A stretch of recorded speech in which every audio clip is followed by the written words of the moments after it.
The video review will start in a few seconds, but if you're watching this on YouTube, remember, if you have a question, comment, or suggestion for me, you can post it on 3dgameman.com, and the link is provided below. Hello again, I'm Rodney Reynolds from 3dgameman.com, and welcome to another video review. Today I'm looking at the Azza Silentium 920 case. This isn't a fancy case box, but it does have lots of pictures as well as features and specifications about the product on it.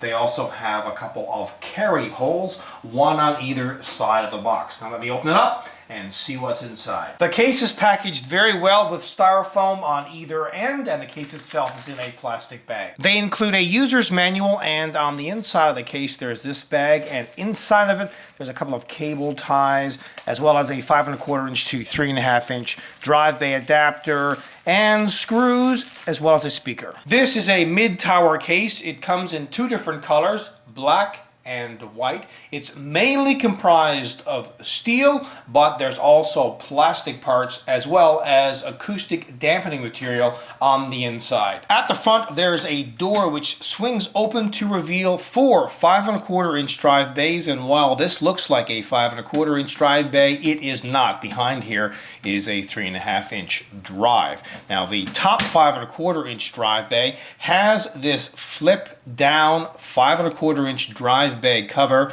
as well as an eject button for the drive. And on the inside of the door there's acoustic dampening material. Here's the power button, reset button, power LED, hard drive activity LED. There are two USB ports. One is a USB 3 port and the other a USB 2 port, as well as a microphone jack and headphone jack. Now this entire front bezel can be very easily removed by pulling at the bottom.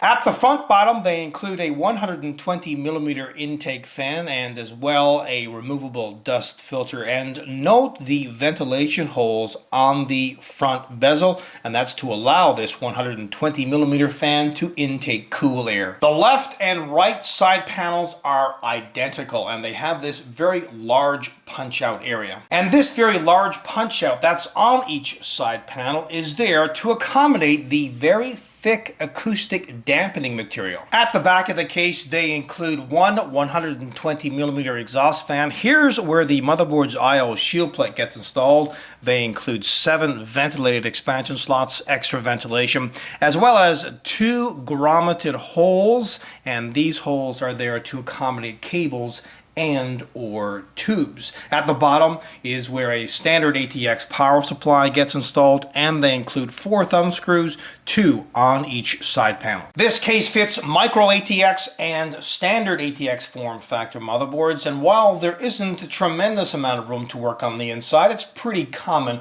for a mid-tower case. Notice the very large hole on the motherboard tray, and this is for the cooler's retention plate, as well as lots of punch out so you can attach cables behind the motherboard tray, as well as holes on the motherboard tray for organizing the cables. There's a toolless design for installing drives in the 5 1/4 inch drive bays. Installing 3 1/2 inch drives is a toolless operation as well. To do so, simply pinch at the front and pull the drive bay cage out, insert the 3 1/2 inch drive and slide it back into place. Now, installing a 2 1/2 inch drive is not a toolless operation.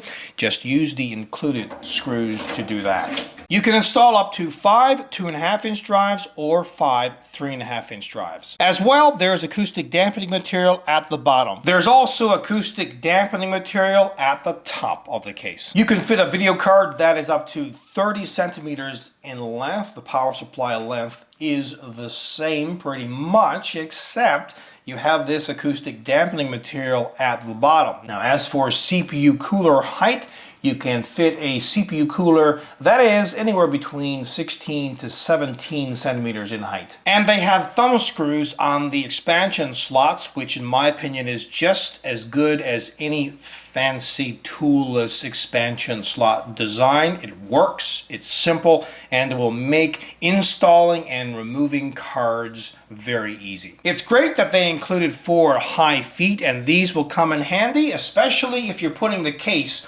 on a soft surface like carpet.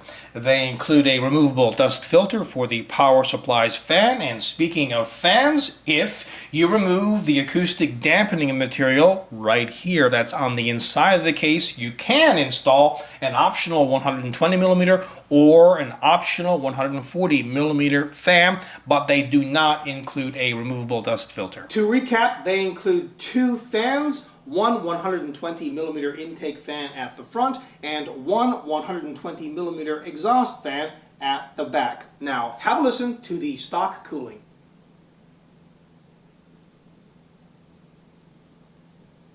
Now this case is really designed to be silent. They have big punch outs on either side panel to accommodate the very thick acoustic dampening material. There's a door on the front which has acoustic dampening material on it as well. There's more acoustic dampening material at the top of the case as well as at the bottom. So if you're in the market for a silent computer case, well, this is definitely one to consider. Now, while this case pretty much has what you should be looking for in a mid-tower case, there's really nothing about it that really pops out at you. There's no unique features on this case, which is fine if all you're looking for is a silent computer case that will do the job and you really aren't looking for anything super fancy. Now, as for styling, I think you're going to either like this or you're not. And I can't say that I'm really torn up with the looks. Maybe it'll grow on you. I don't know. But overall, this is a great product. Until next time, take care. I hope you enjoyed this video review, and please note that pricing for this product is available on the 3D Game Man video review page.